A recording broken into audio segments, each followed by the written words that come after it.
Вот существует в богословии, в теологии такое мнение, что откровение не носит законченного, завершенного характера, оно продолжается. И вот все-таки в Коране считается, что пророк Мухаммед – это последний пророк. Хатам. Да. Хатам. Да. Это сургучная печать. Могут ли быть после него пророки? То есть у него, нет, я сейчас вам скажу. Как пророческая миссия, она завершена. И объясняю почему. Вы должны обязательно понять, почему. То есть в Коране говорится очень мощные вещи. Будут предсказатели, будут ясновидцы. Прям написано в Коране. Будут, но не будет Писания. А почему? Потому что вот за 2000 лет, 1450, так грубо, да, разгадано 8% от коранического текста. Более того, вот я вам говорю, что с полной ответственностью, что в Коране прописана вся эмбриология, медицинский фактор, вся эмбриология, то есть развитие в чреве женщины, ребенка. Да. Лауреат Нобелевской премии именно по эмбриологии Кейт Мор, он был у меня дома, он оставил у меня свой труд, вот такую огромную. У него труд «Атлас», анатомии человека, и плюс, значит, развитие, понедельное развитие плода в матке женщины. И вот этот атлас снабжен кораническим текстом. Потому что он сказал, если бы я прочел Коран 20 лет назад, я бы получил Нобелевскую премию 20 лет назад. Там расписана эмбриология вплоть до недели. Но просто для вас не надо это в печать. Вот звучит, например, такой пример. Мы сотворили вас из капли смеси, которую поместили в 3 мраках. Ученые бились. Что такое из капли смеси? Ничего подобного. Сперматозоид всегда был однороден. В 50-х годах, всего лишь 60 лет назад, выяснено, что сперматозоид – это смесь секрета 6 желез, которые поместили в 3 мраках.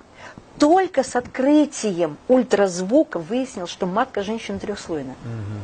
Вы понимаете, это кажется мелочь, но далеко не мелочь. Когда говорится, что вот первое, когда мы поместили, вот мы прикрепляем ее к определенному месту. Знания, по сути. То есть мы прикрепляем вот эту смесь к определенному месту, плацента, который имеет вид пиявки. Вы знаете, что когда вы читаете, кто мог это знать? Это в чреве женщины происходит. Да. Вы понимаете, там расписано понедельно, что сначала развивается скелет, а потом он одевается в плоть. И сотворю скелет, и все, и одену в плоть. А правда ли, что Жан-Жак Кусто спускался там на сколько-то там метров под воду, и какую-то рыбу нашел, и там была цитата из суры Корана, что такое лето? Не знаю, это я, скорее всего, конечно, измышление, но что было, что... Ив Кусто принял ислам, это 100%, вы же знаете. Да. Он принял ислам когда? Когда, вы знаете, он только подводным плаванием занимался. Он как раз уперся в ту преграду, которая написана в Коране. И мы послали мощную преграду между соленой и сладкой водой, которую им никак не перейти. Когда космонавты поднялись в космос, и когда ко мне ворвался Муса Манаров и сказал: Лера, я видел эту преграду при впадении Волги в Каспий, Нила в Средиземное море и Амазонки.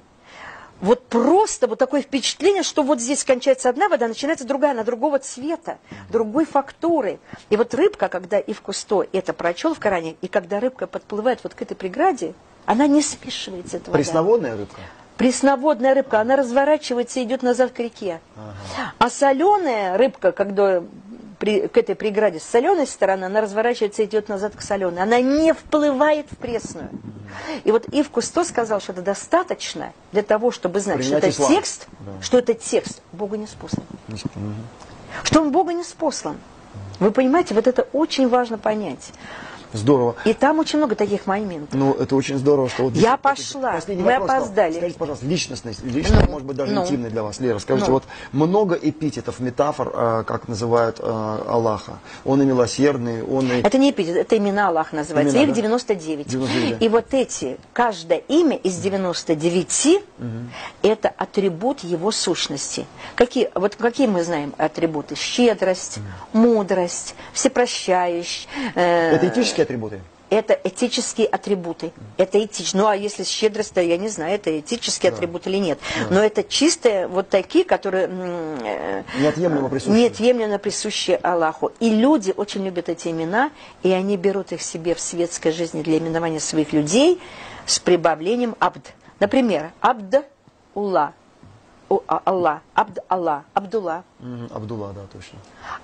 Абдул-Карим. Это Карим добрый.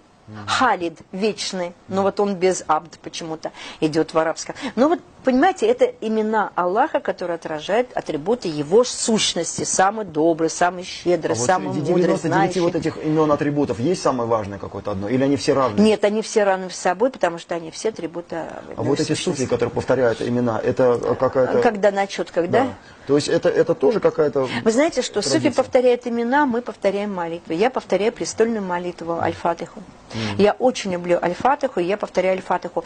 Кстати, я спросила нашего шейха, не нашего шейха, у нашего раввина, что он повторяет, когда четкий. Он Шма Исраиль, он тоже повторяет слушай Исраиль. Ну, престольную суру. Для наших телезрителей, пожалуйста, мы не могли прочитать эту молитву с переводом? Нам бы очень было бы приятно.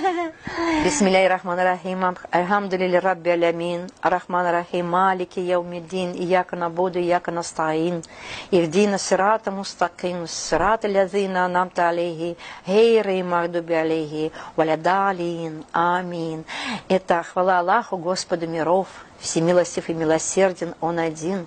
Для судного один Он властелин. Лишь пред Тобою колени преклоняем, лишь к Тебе о помощи взываем. Направь прямой стезею нас, стезею тех, кто милостью Твоею одарен, стезей не тех, на ком Твой грех, и кто в невежестве блуждает.